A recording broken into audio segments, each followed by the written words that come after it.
Magandang araw sa lahat ng mga Pilipino saan mang sulok ng mundo. Ito ang Kabirada Lance Channel at ito si Alan Chris Bermudez, ang inyong tagapagkomento sa channel na ito.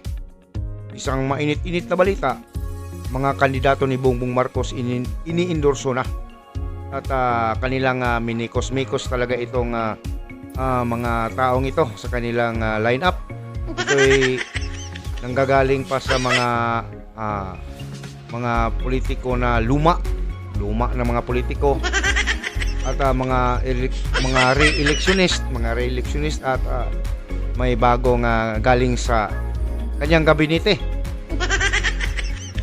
Atong naman ating pakinggan at tingnan natin ang mga ini-endorso ng itong si Presidente Bongbong Marcos. Mga kababayan, sila po ang lineup ng alyansa. Kombinasyon ng mga veteranong senador, re-electionist at mga kongresista ang bumubuo sa senatorial slate ng administrasyon sa ilalim ng alyansa para sa bagong Pilipinas. Kanina, inendorso na ni Pangulong Ferdinand Marcos Jr. ang mga pambato nila sa 2025 midterm elections. Kabilang dito sina Department of the Interior and Local Government o DILG Secretary Benhur Abalos, Makati Mayor Abigail Binay, Senator Pia Cayetano, dating Senador Panfilo Lacson, Senators Lito Lapid at Amy Marcos. Kasama rin sina dating Senator Manny Pacquiao, Senator Ramon Bong Revilla Jr., dating Senate President Vicente Tito Soto III, Senator Francis Tolentino, ACT-CIS Party List Representative Erwin Tulfo at Las Piñas Representative Camille Villar. Tanging ang presidensya... Balikan natin ating suriin ang mga taong kanyang ini-endorso. Tingnan natin. Benhur Abalos. Nako.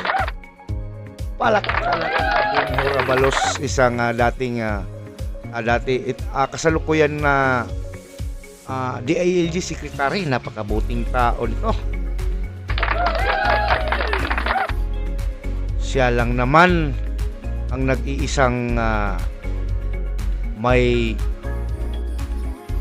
utak, sariling utak ang pisngi nitong taong ito.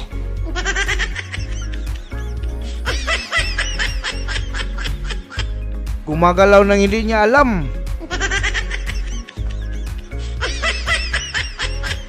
At itong taong ito ay wala naman itong kinalaman sa mga pangyayari ngayon sa UGC. Lahat. Napakabuting tao nito. Hindi ito nakialam sa mga pangyayari sa lipunan. Nako, mabuti. Walang kinalaman sa panggigipit ng QGC. Nako. Okay, next, Abigail Binay. Nako. Hindi ko kilala masyado ito. Wala itong ginagawa kasi hindi ko kilala eh. Ang pagkakaalam ko, anak ito ni dating Vice President Jijomar Binay. Makati, okay, mananalo yan sa Makati. Pero dito, sa Pilipinas, ewan ko lang. Kayo nang bahala, mga kapatid, mga kabirada. Next, si Senator Pia Cayetano. Boy, palakpakan natin. Napakabuting tao rin ito, no? Itong babaeng ito. Dati itong kaalyado ni President Duterte. At ngayon, dahil mabuti siyang tao, lumipat. Nako. Ito. Napakagaling nito. Walang panindigan ng mga taong ito kung ganon. Next napan si Pampilo. Plo. Musta Plo? Napakatagal na itong taong ito sa gobyerno. Ilang dekada na ba ito nagiging senador? Pero walang nagawa.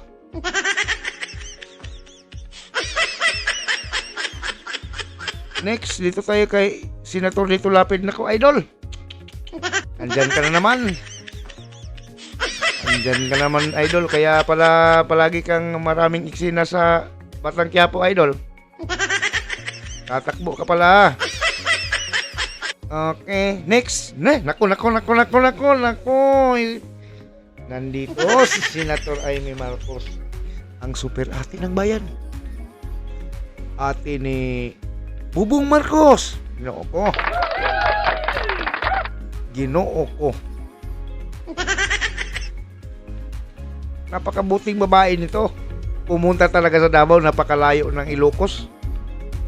Dito talaga sa Davao siya nagkaroon ng mabuting kaibigan.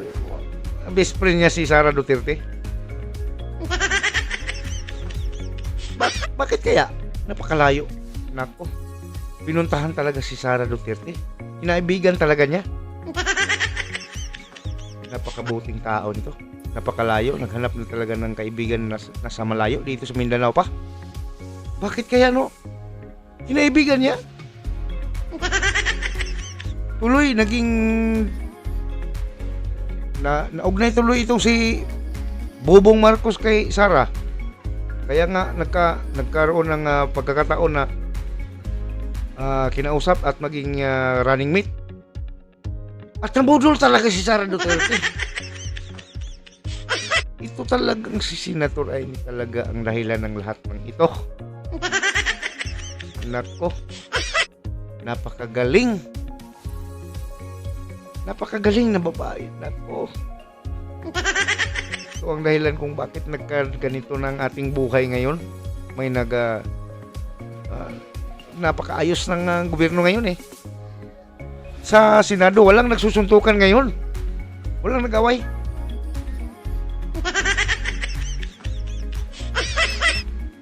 Sa Kongreso, lalong na. Walang nag-aaway doon. Si Marcolita at si Paduano, halos magyakapan dahil sa pagmamahalan nila. Maraming issue na hindi yumayaman ang mga congressman. Hindi nga nakabili ng mga bag na mamahalin. O, dahil ito kay Senator Amy Marcos. Lalo naghihirap ngayon ang mga kongresista. Hindi na makabili ng sasakyan. Gusto nilang bumili ng artista ban, hindi makabili. Dahil ito kay Amy Marcos.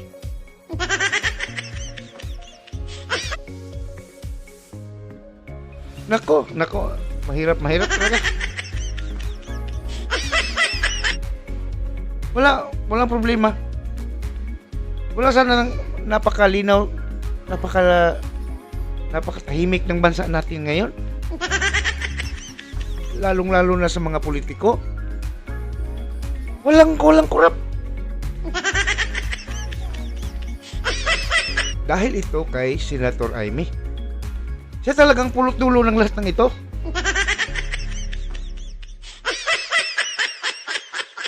Walang kurakot ngayon. Wala.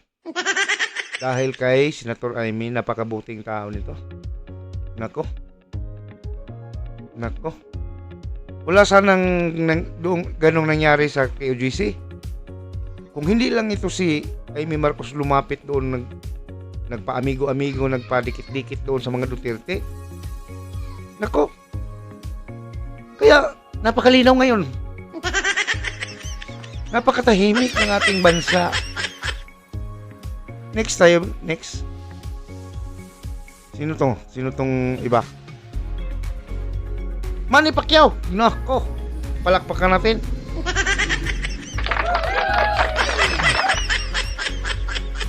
Manny Pacquiao. Okay sa akin ito si Manny Pacquiao. Okay lang. Kasi taga Mindanao din ito eh. Magkasilingan kami ng probinsya. Magkatabi lang ang probinsya namin. Okay. Si Senator Nako. Si Bong Revilla nandito. Nako. Itong si Bong Revilla. Hindi na usang budots. Baka magbudots ka na naman.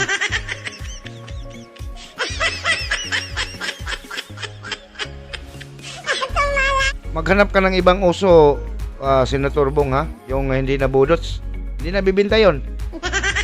Maghanap ka sa TikTok, ha? Okay. Dito tayo kay Senator Vicente Soto. Nako, Vicente, hinting.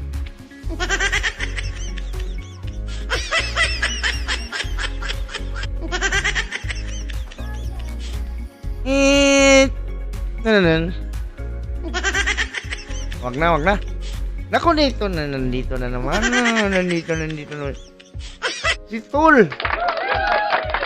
Napakabuting tao nitong si Tol. Napakagaling na abogado. Magaling magsalita. Magaling mag-English. Alam nyo, ilang beses itong nagtakbong senador.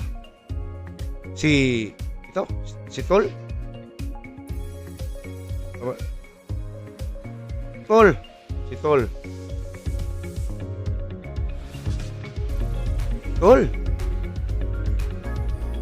Nakatikim ka ng pagiging senador dahil sa mga Duterte.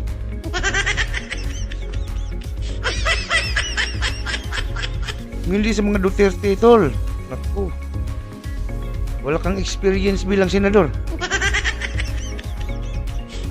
Sige. Okay lang naman, Tol. Diyan ka na lang, Tol. Okay, next time si Tol. Wag na natin itong basta kayo nang bahala.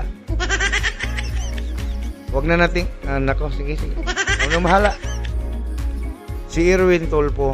Okay sa akin si Erwin Tulfo. Sa basa ko ng itong taong ito ay hindi ito mahahawakan talaga sa liig.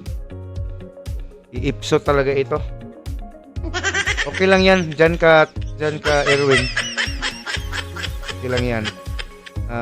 Alam naman namin na isa kang mabuting tao at nasa panig ka ng kabutihan. Next, itong si Villar. Nako.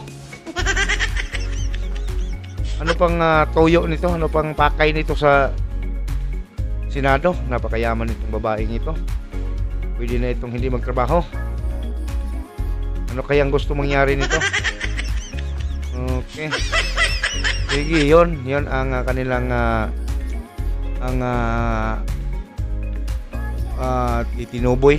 Ano bang tawag sa Tagalog nito?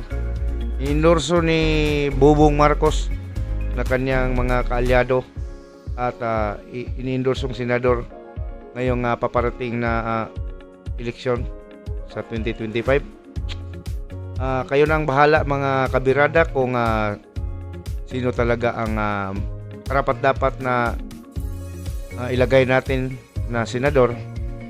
At sana naman ay makikita natin kung sino, nasa balita naman itong mga taong ito, kung sino talaga ang gumagawa ng maganda para sa bayan. At iboto natin kung sino ang nararapat na maging senador ng bayan, lalong-lalo na sa Kongreso. Nako, hindi ko na maintindihan ang mga opisyalis doon. Sana dito sa Senado mabigyan natin ng hustisya ang mga pangyayari.